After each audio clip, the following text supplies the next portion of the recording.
Have you ever wondered if it would be possible to beat Brotato without using any weapons at all? I mean, this is a game made for you to buy new weapons from the shop and use them to clear enemies through timed waves. And yet, there may be a way to forego all of that and literally do an entire run without using any weapons. How, you might ask? Well, after testing many different characters, we may have found our little potato for the job. So we start off by picking the engineer. The engineer starts with plus 10 engineering, and we get an extra 25% per point added from here on out. This is going to come in real handy, because this increases our turret's base damage. And speaking of turrets, these constructs are what we're going to be using to pull through with this run. But will they be enough? In wave 1, we have no choice but to use wrenches. The wrenches give us one turret each. Once we finish the first wave, however, we sell them off right away. And this is where we get to crafting our potato. If you missed one of my latest videos completing the No Movement Challenge, we went over how there's an exploit where you can reroll the shop and get exactly what you're looking for, as long as you have the patience. Essentially, when you refresh the shop, you can hard exit the game and reload up right before the refresh, making it so that you don't use the materials normally required to refresh. Once you find an item that you want and purchase it, you can lock it by starting a new wave and immediately returning to the main menu and resuming. This is going to be our bread and butter for this run, allowing us to create one of the craziest runs yet. But as I asked earlier, is this edge going to be enough? Let me know in the comments what you think. Well, after about a dozen restarts, we managed to pick up 3 turrets and lock in landmines for the next wave. Landmines also act as an engineering construct and will be helping us throughout this run as well. And with this many constructs going into wave 2, we're definitely off to a good start.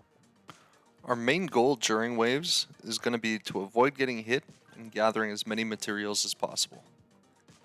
Materials act as both currency in the shops to give us some more money to buy some mines and turrets, as well as XP so we can level up. And leveling up will be very important because it's the only way that we're going to be able to increase our stats. There are plenty of options on level ups, but there's only a few that are actually good to us. For example, the range here is totally useless without any weapons. But luck is almost always useful in early rounds. It'll give us a higher chance of finding better weapons in the shop, as well as getting drops of healing fruit off of the aliens.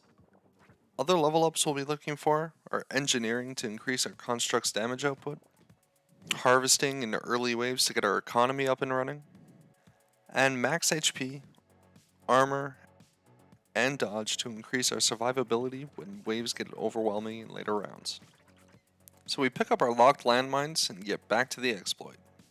The first waves go as expected. We find a medical turret in wave 4 which shoots healing bullets at us to keep us alive. The pocket factory in wave 6 which turns trees into turrets. The incendiary turret in wave 8 which burns targets dealing damage over time. And finally a tiler that shoots electric bolts in a circle around it.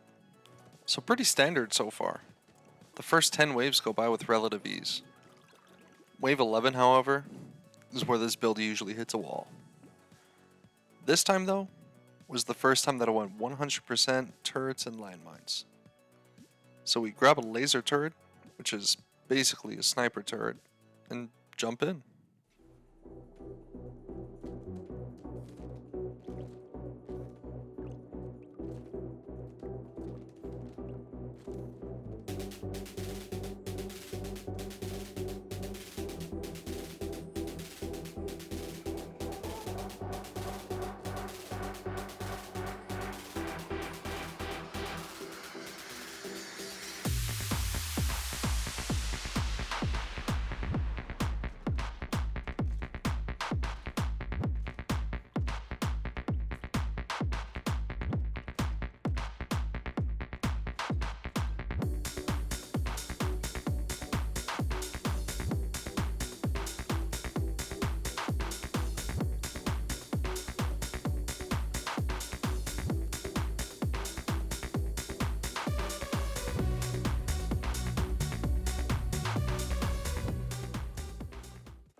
Alright, With Wave 11 complete, we break into uncharted territory.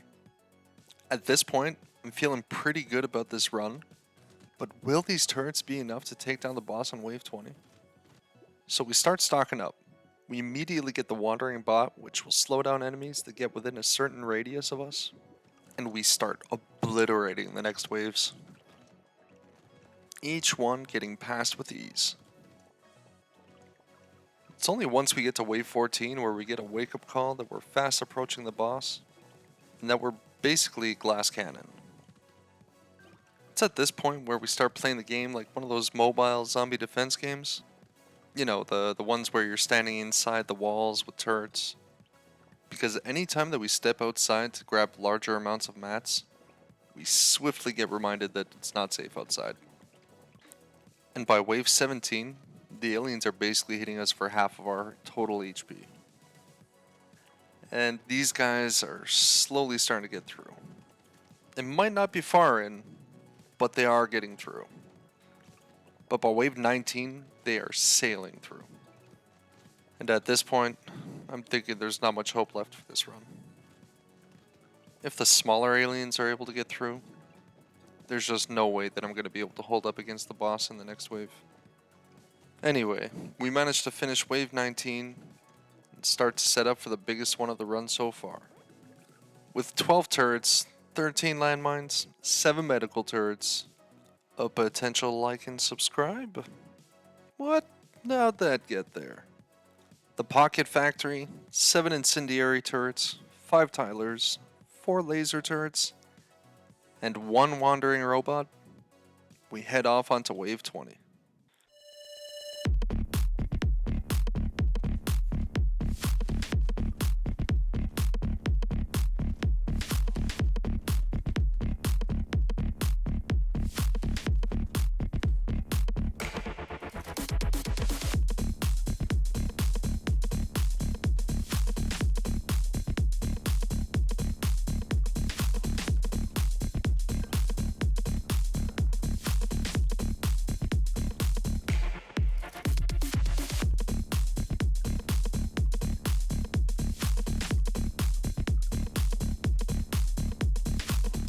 No, no, no.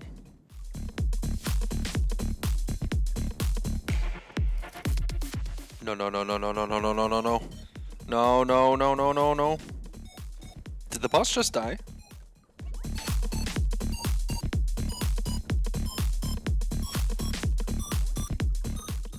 Yes!